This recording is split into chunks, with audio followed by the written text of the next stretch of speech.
The WWE is on the road to WrestleMania, and that includes a path right through the Elimination Chamber.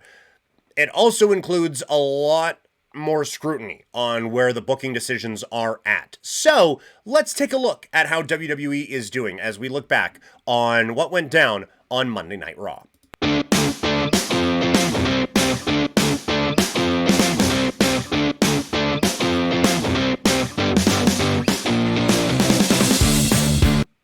So, the WWE gets ready for WrestleMania season, and let's take a look at how they are doing as we look back on Monday Night Raw. Haven't done a recap on Raw in a couple weeks, so going to kind of just touch on a few things here. CM Punk against Finn Balor set for Elimination Chamber. The promos have been good, and obviously setting things up for a Finn Balor babyface moment here, and getting that whole thing going. That's great. That's fun. Awesome. CM Punk has been very good. Finn Balor's been very good. It does feel like there was a way to get here that made a little bit more sense than just Finn Balor like, no, I want a title, I'm going to harass you until we do it. I think if you could have, instead of just, well, I want a title, if you could have, I think you could have played into the Chicago of it a little bit more. You like, Punk, you just beat me in my hometown. How am I not going to try to beat you in your hometown now? So obviously I'm going to try to come at you for this one. And so I think from motivation standpoint, I think that would have made a little bit more sense, but still where they're at right now is okay. It's just, I feel like there's another level we could have got to, but there's always going to be something lacking with this one. And I get it, Chicago, and I get it, CM Punk, and that's just a different connection that they have, but no one is buying that Finn's going to upset CM Punk, and he's going to face Roman Reigns at WrestleMania 42 in Las Vegas, Nevada, coming up in the middle of April. That's just no one believes that's going to happen. So it's going to be tough to get that crowd. I mean, it's not going to be tough to get the crowd into it per se, but it's going to be tough to get the audience at home to really buy into any of this. And it feels very risky because, like, these are two pros, obviously, but we've had a pretty good stretch with Punk here the last little bit. He's also had a bit of an injury history that kept him out of WrestleMania 40, that kept him on the shelf for a stretch in AEW as well. It was just all these things that kept happening, that kept getting in the way. We've had a good run with it, but you have this main event set up. This feels like a risk you don't need to take to get you to that final destination there. So I get it, Chicago, and I get he's that guy, but I feel like we're playing with fire a little bit with this one. Hopefully nothing happens and everything is fine, but feels like we are playing with fire just a little bit with CM Punk there. Also on Raw, you had the Vision and the Usos and LA Knight. I don't think he would, but man, LA Knight would winning the Chamber.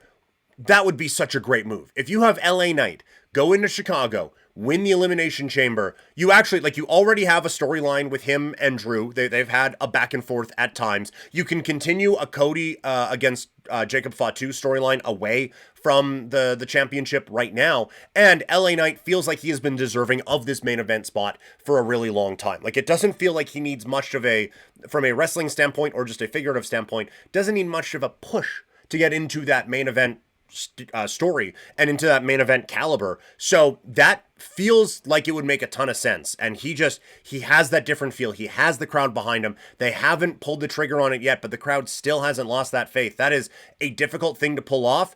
And it feels like now's the time for them to be able to do that. We'll see if that actually ends up happening. One guy who also is in the chamber is Javon Evans. The highlights that he's been able to pull off the last couple of weeks have been nothing short of incredible. And now this is the next part of it. It's one thing to have the highlights. It's one thing to have some fun matches and everything. But now you need the wins. Now you need to, let's see how he looks in a main event setting. He's going to be able to do a lot of creative stuff in that Elimination Chamber. But just getting him into that main event picture, it's one of the things that you listen to Bruce Pritchard's podcast. Like, how do you turn a guy into a main eventer? Well, you put him in the main event. And now people view him, at least a little bit, as a main eventer. So I like this move there. You were able to keep something going with Gunther and Dragon Lee and work through that. So I think a pretty good move here, putting Javon Evans into the Elimination Chamber. Penta's in the Intercontinental title mix after a win over El Grande Americano. Match didn't really get to that level. But Penta, I like him in this IC title picture again. I wouldn't even mind if he was able to win that, spin Dom into something else, and have Penta get a bit of a run here as Intercontinental Champion. But it's just nice to see him kind of staying in that picture a little bit, even though I think he is being a touch underutilized. But the El Grande Americano story, it's not clicking. And no shit. Like, when Gable left, he was a heel. This was a heel character. And now you have brought in El Grande Americano. It has stayed, at worst, just as entertaining, if not more entertaining. The dude's over as a babyface in Mexico, and we're supposed to be on the side of the dude who has a goatee now, who's not even pretending to speak Spanish in interviews on Netflix. Like, why would I give a shit that this guy is trying to get his original spot back? Like, I know that he was the original one.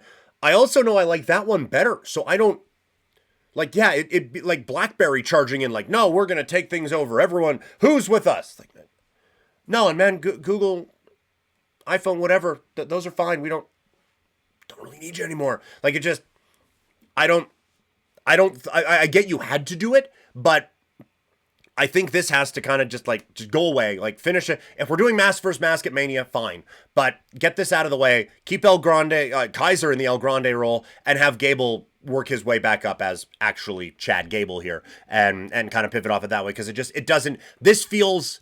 It's a necessary pit stop because of the two character thing and all of that, but it's not being done in a way that feels like it's advancing anything. It just feels like it's killing time till we get to the destination that we kind of need to get to for this to be fun again. What's not fun is the Bron Breakker injury. That really does suck. It's a real opportunity, I think, for Bronson Reed to step into the spotlight.